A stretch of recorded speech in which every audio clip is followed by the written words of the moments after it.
Salut à tous, ravi de vous retrouver en ce jeudi 8 novembre. On est aujourd'hui ici au quartier Saint-Martin, très exactement dans l'association du développement du quartier Saint-Martin, et on va aller à la rencontre de Claude, qui est le président de cette association. Bonjour Claude. Comment allez-vous ? Bah écoutez, très bien. Tiens, tournez-vous par là pour qu'on vous voie. Alors Claude, on est ici dans le cadre de cet événement que vous organisez. C'est un véritable événement. Alors on va en parler, puisque c'est une très belle exposition que les Saint-Quentinois peuvent découvrir à partir de demain. C'est exact ? C'est exact, à partir de demain 14h. Alors, de quoi parle cette exposition ? Alors, premièrement, nous faisons la guerre de A à Z, de Sarajevo jusqu'à l'armistice. Ah oui, d'accord. Ouais, en plus de 200 panneaux. Après, nous avons Saint-Quentin dévasté, donc le repli allemand sur la ligne d'Henneburg avec la destruction des sucreries, des usines, coupage des arbres fruitiers, tout ça. Et Saint-Quentin détruit. Donc dans Saint-Quentin, dans l'Aisne martyrisée, nous avons le château de Coucy, qui a été complètement détruit lors du repli allemand. Hein. Donc on a la maquette du château de Coucy avec comment il était, les photos avant, après. Avant, après ? Après, nous avons une maquette de casse-mat allemande de la ligne d'Henneburg. Et après, c'est tous des panneaux avec, et des vitrines qui comportent des objets de la Première Guerre mondiale, les bidons, des gamelles, voilà. Alors on va découvrir un petit peu quelques focus, on va faire quelques focus sur ce qu'on découvre dans cette exposition et surtout, d'abord parlons de ces bénévoles qui sont là derrière, ils sont en train d'œuvrer. Sans ces bénévoles, on ne ferait rien. Qu'est-ce qui vous motive tous ? L'association elle a toujours eu un but de resserrer les liens dans le quartier et tout ça, mais les bénévoles qui sont là, ils sont bien ensemble, surtout les expositions, puisque le Salon du Train, c'est quand même quelque chose. Hein, et depuis 1993, on fait des expositions. Oui, vous êtes très investi dans la vie locale. Hein. Voilà, tiens, restez avec nous, on va continuer à en parler, on ira à la rencontre de ces bénévoles. Moi, je vais vous proposer... Vous aimez manger ? Oui. On va aller à la rencontre d'un autre bénévole. Il s'appelle Monsieur Goub, il s'occupe de l'outil en main. Vous connaissez peut-être cette association aussi ? Oui. Eh bien, vous allez voir qu'il nous raconte que la pâtisserie, c'est un véritable art. Alors forcément, pour un ancien chef pâtissier, regardez. Natif de Soissons, Alain a vécu toute sa vie professionnelle entouré de farine, de chocolat et de sucre.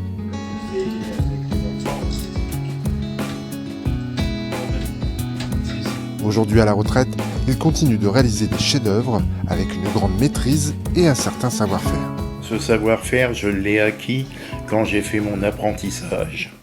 J'avais un patron, monsieur Fritz à Soissons, qui m'a vraiment enseigné le travail du sucre. J'avais 14 ans et après, c'est devenu la routine. Parce que plus on en fait, plus on s'améliore. Dans sa cuisine, Alain répète ses gammes. Son objectif, rester le plus longtemps possible maître dans son art. C'est pour prouver à moi-même que je peux encore faire certaines choses. Parce que le jour où on s'assoit devant la télé, c'est foutu, on vieillit plus vite. Que là, ça nous permet de rester un petit peu dans le bain. Dernière réalisation, un carrosse de plus de 1 mètre de long et 30 cm de haut, qui a demandé à Alain plusieurs jours de travail. Pour faire la pièce du carrosse, c'est un sucre spécial, ça s'appelle du pastillage. Il faut qu'on fasse une maquette en carton et suivant cette maquette, on reproduit sur le sucre, on détaille avec un cutter, un couteau et après c'est de l'assemblage. C'est beaucoup plus facile à faire un carrosse que de faire des chevaux. Il faut déjà faire une masse en sucre. Après, avec un modèle, on fait un cheval en carton que l'on applique, on suit les contours et après on affine. Vous pouvez regarder, il n'y a aucun cheval qui est pareil. Il faut savoir un petit peu modeler, avoir quelques dons pour la sculpture et puis après ça vient tout seul. Voilà, si moi je suis capable de le faire, tout le monde peut le faire aussi. C'est ce qu'on appelle, ça fait partie des arts éphémères. C'est-à-dire, c'est des pièces, comme j'ai fait là-bas, qui ne restent pas, ça va rester 1 mois, 2 mois, que ça peut rester 1 siècle, ça ne bougera plus. Hein. C'est dur comme du béton. Hein. Bien sûr, cette réalisation est totalement comestible, hormis les essieux qui doivent supporter le poids de l'ensemble. Alain ne se contente pas de faire des sculptures chez lui, il est également président de l'Outil en Main, association de retraités qui transmettent leur passion et leur savoir-faire aux plus jeunes.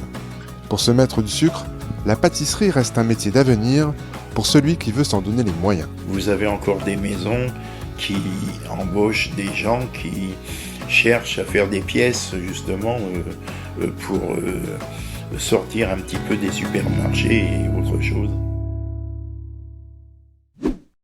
Alors Claude, ce qu'on voit là actuellement, c'est les premières planches de cette exposition qui a démarré il y a assez longtemps quand même. En 1993, c'est moi qui ai eu l'idée de faire une première exposition sous la présidence de Monsieur Tétard, le premier président de l'association. Et donc j'ai plein de documents originaux, comme vous voyez. C'est des documents allemands qui ont été découpés. On a sacrifié les livres, on a sacrifié les cartes postales, tout découpé pour coller agrafé sur des supports. Et finalement, ça nous permet en un seul lieu, dans une seule exposition, d'un seul coup d'œil, de se rendre compte de ce qu'a été cette guerre qui a été dévastatrice pour notre territoire. Hein. Ah oui, très...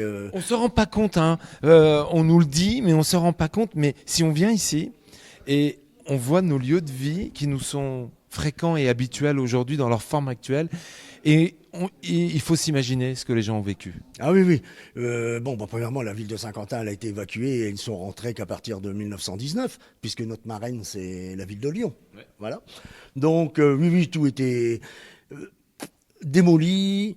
Mais ce qui a fait mal, c'est parce que les poilus, quand ils venaient en repos côté Paris, tout ce qui n'était pas pris, ils voyaient la vie normale, et eux, ils retournaient dans nos 10 départements en guerre qui étaient rasés, quoi. Ouais. Voilà, ça c'est. Alors donc, on a tout au poil.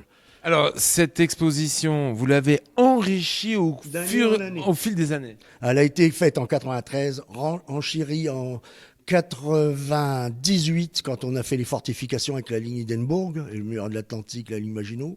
Elle a été enregistrée aussi en 2008, pour les 90 ans de l'armistice. 2014. Ah oui, donc on va en parler dans quelques instants parce qu'on peut la découvrir. Elle a pas mal voyagé cette exposition. Restez avec nous, on en parle. On va parler de transport et on va parler de sensibilisation. Il faut faire attention dans ces périodes où la lumière diminue au quotidien. Je vous propose de découvrir l'opération qui a été menée par la police municipale en centre-ville cette semaine. Regardez.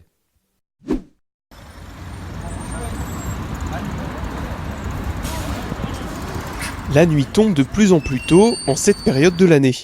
Et il est important de penser à sa sécurité en tant que piéton. Ce mardi soir, une opération de prévention rue Saint-André interpelle les passants à ce sujet. Alors, l'opération s'appelle Réfléchissez-vous. C'est une opération nationale qui se décline donc dans le département, ici à Saint-Quentin. Alors réfléchissez-vous parce qu'on est en période de changement d'horaire. Donc il va faire nuit un petit peu plus tôt et la plupart des personnes sont habillées en sombre et on ne les voit pas. Il faut savoir que entre novembre et février, c'est là que 30% des accidents impliquant des piétons et des cyclistes se déroulent. Alors ici, l'action sur Saint-Quentin, on distribue des objets rétro-réfléchissants, des gilets, des bracelets, ceci plutôt pour les piétons. Et puis pour les cyclistes, on donne des petits kits de lumière. En fait, dès qu'on passe à l'heure d'hiver, on se rend compte qu'il y a une suraccidentalité des usagers vulnérables. Quand on parle d'usagers vulnérables, on parle évidemment des piétons, des deux roues, tout type de deux roues, de manière, de roues motorisées ou cycles. Alors au niveau national, ça correspond à une progression de l'accidentalité de 40%. Plusieurs facteurs peuvent entrer en jeu et augmenter les risques. Quand la luminosité est moins bonne, que en plus les gens sont habillés avec des vêtements sombres, les usagers sont habillés avec des vêtements sombres, il est sûr que c'est compliqué à partager la route, quoi. Quand vous êtes un automobiliste et en plus vous avez une chaussée qui est humide, où les phares sont totalement absorbés par le sol, on a forcément beaucoup plus de chances d'avoir une collision avec un usager vulnérable. C'est des accidents en plus qui se sont produits entre 16h et 20h, à l'heure où on a un partage de la route qui est plus important. on a une baisse de la luminosité et donc forcément tous ces usagers vulnérables, on les voit nettement moins bien. Voilà, c'est ça. Il faut être visible. Alors, pour être visible, on peut porter un gilet jaune. Bon, c'est vrai que c'est pas toujours très élégant et les gens ne souhaitent pas le porter. Mais c'est pour ça qu'on distribue aussi des brassards rétro-réfléchissants qu'on peut mettre au bras ou aux pieds ou à la jambe, comme on veut. Des gilets jaunes, des bandes réfléchissantes, des moyens de limiter les risques, mais le maître mot reste la vigilance. Dès qu'on est au volant, il faut absolument être vigilant. Hein. C'est un appel à la vigilance aussi qu'on porte aujourd'hui. C'est une période de l'année particulière où il faut redoubler de vigilance, effectivement. Avant de continuer la visite de cette exposition en compagnie de ses faiseurs, je vous propose de découvrir l'actualité vue par Saint-Quentin Mag. Alors cette semaine, dans Saint-Quentin Mag, un portrait, celui d'un Saint-Quentinois à 58 ans qui vient d'être nommé chef d'état-major de la garde républicaine. Prestigieuse unité de la gendarmerie, c'est le colonel Éric Huguet qui a été nommé le vendredi 2 novembre à Paris. Donc un portrait, une interview exclusive de ce nouvel homme fort. Et puis bien sûr, dans les rituels, comme chaque année, le palmarès des Maisons Fleuries, puisque cette année, Frédéric Macaré a mis à l'honneur au palais de Fervaques 101 mains vertes, les meilleures du fleurissement à Saint-Quentin. Et puis maintenant, côté spectacle, à la Manufacture, la 4e édition du festival Labacre, avec une soirée punk rock demain soir. Et puis dans le cadre de l'opération du 101, bien sûr, le programme détaillé des commémorations du 11 novembre qui s'étaleront de ce jeudi jusque dimanche. Et puis bien sûr du sport avec un retour sur la première défaite de la saison pour SQBB et à contrario la victoire de l'Olympique. Et puis bien sûr également pour le 3e âge, la semaine Viens je t'emmène avec un programme d'animation, de sortie et qui est complètement détaillé pour aider les gens à bien vieillir. Et bien sûr retrouver toutes vos rubriques habituelles, l'œil de Mousset, l'horoscope, la météo et bien sûr le programme de ma télé. Et puis dans le Petit Mag 02, notre journal sur le secteur Ternier, Chauny et l'Affaire, le salon du bien-être, les 10 et 11 novembre à Gondran. À la semaine prochaine. Allez, on se retrouve dans quelques instants pour la deuxième partie de cette émission. On est ici au quartier Saint-Martin et on va pouvoir découvrir cette exposition qui est inaugurée demain.